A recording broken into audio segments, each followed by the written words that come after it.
କାଲିଠୁ ଭାବିଛି ଆଜି ହେଉଛି ଗୁରୁବାର ତ ମୁଁ ଏଥିରେ କିଛି ଆଜି ସାଧା ଖାଇବା ବନେଇବି ପୁରା ବିନା ପିଆଜ ରସୁଣ।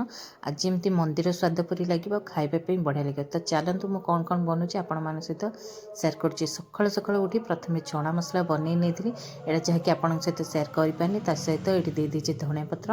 ଏବେ ଚାଲନ୍ତୁ ଅରୁଆ ଭାତ ବସିବା। ଅରୁଆ ଭାତ ଗୋଟା ଗୋଟା ହେବା ପାଇଁ ଆପଣମାନେ କେମିତି କ'ଣ କରନ୍ତି ମାନେ ନିଶ୍ଚିନ୍ତ କମେଣ୍ଟରେ ଜାଣିବେ।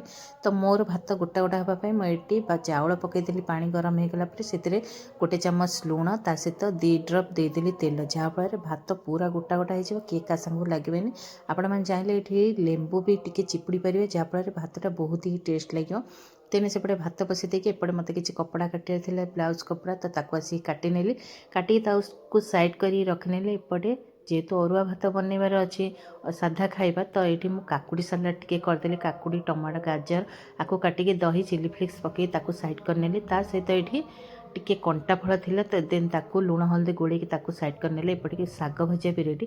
ଚାଲନ୍ତୁ ଏବେ ଭାତ ଥାଳି ରେଡ଼ି କରିବା। ଏଠି ଅରୁଆ, ତା ସହିତ ସାଲାଡ଼, ଡାଲି, ତା ସହିତ ଏଠି ହେଇଯାଇଛି ଆମର ଚଣା ମସଲା, ତା ସହିତ ଶାଗ ଭଜା, ଏଠି ହେଇଗଲା ଆମର କଣ୍ଟା ଫଳ ଭଜା, ବାଦାମ, ଆଉ ଲାଷ୍ଟକୁ ଦିଆହେଲା ଗୁଆ ଘିଅ। ତ ଆପଣଙ୍କୁ ଆଜିର ଥାଳିଟି କେମିତି ଲାଗୁଛି ନିଶ୍ଚିନ୍ତ କମେଣ୍ଟରେ